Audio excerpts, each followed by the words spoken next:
आज से लगभग 2500 साल पहले नेपाल के लुम्बिनी नामक स्थान में एक अद्भुत बालक का जन्म हुआ। उनका नाम रखा गया सिद्धार्थ। वे शाक्य वंश के राजा शुद्धोधन और रानी महामाया के पुत्र थे। उनके जन्म के कुछ ही दिन बाद माता महामाया का निधन हो गया और उनका पालन पोषण मौसी महाप्रजापति गौतमी ने किया। राजमहल में ज्योतिषियों ने भविष्यवाणी की कि यह बालक या तो महान सम्राट बनेगा या महान तपस्वी। यह सुनकर राजा शुद्धोधन चिंतित हो उठे। वे चाहते थे कि सिद्धार्थ एक शक्तिशाली राजा बने, संत नहीं। राजा ने सिद्धार्थ को महलों में सुख सुविधाओं से भरपूर जीवन दिया। सुंदर वस्त्र, नृत्य, संगीत, स्वादिष्ट भोजन और हर प्रकार की विलासिता उन्हें दी गई। राजा ने उन्हें दुख, बीमारी, बुढ़ापा और मृत्यु जैसे विषयों से दूर रखा। 16 वर्ष की आयु में सिद्धार्थ का विवाह सुंदर यशोधरा से हुआ। कुछ वर्षों बाद उनके पुत्र राहुल का जन्म हुआ। सब कुछ होते हुए भी सिद्धार्थ के मन में जीवन के गहरे अर्थ की खोज चल रही थी। एक दिन सिद्धार्थ ने राजमहल से बाहर जाने की अनुमति मांगी। पिता ने मार्ग को सजवाया, परंतु फिर भी सिद्धार्थ ने 4 ऐसे दृश्य देखे जिन्होंने उनके जीवन की दिशा ही बदल दी।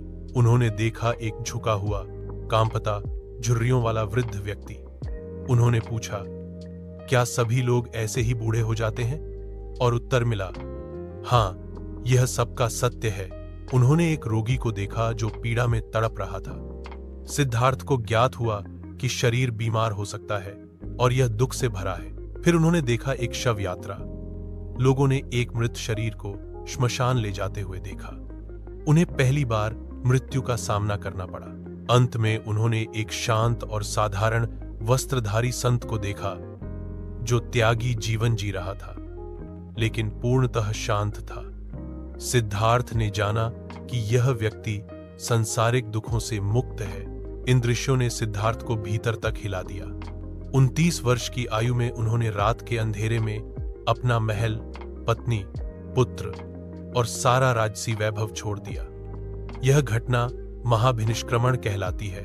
बाद में वे बोधगया पहुंचे और एक पीपल वृक्ष के नीचे ध्यानमग्न हो गए।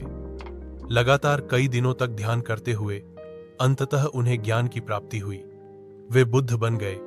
बुद्ध यानी जागृत आत्मा। बुद्ध ने सारनाथ में अपने 5 साथियों को पहला उपदेश दिया, जिसे धर्मचक्र प्रवर्तन कहा जाता है। उन्होंने बताया, 4 आर्य सत्य। जीवन दुख है, दुख का कारण तृष्णा है, दुख का अंत संभव है। अष्टांगिक मार्ग से मुक्ति मिलती है। अष्टांगिक मार्ग में सम्यक दृष्टि, संकल्प, वाणी, कर्म, आजीविका, प्रयास, स्मृति और समाधि शामिल है। उन्होंने जात पात, हिंसा, अंधविश्वास और ब्राह्मणवाद का विरोध किया। उन्होंने करुणा, शांति और अहिंसा पर आधारित बौद्ध धर्म की स्थापना की। 80 वर्ष की आयु में बुद्ध कुशीनगर पहुंचे। वहीं उन्होंने शांति से शरीर का त्याग किया। यह घटना महापरिनिर्वाण कही जाती है। आज उनका नाम विश्व के सबसे महान आध्यात्मिक पुरुषों में गिना जाता है। सिद्धार्थ गौतम का जीवन हमें सिखाता है कि सुख दुख से परे सत्य की खोज, आत्मज्ञान, करुणा और सेवा ही जीवन का सार है। एक राजकुमार से लेकर बुद्ध बनने की उनकी यात्रा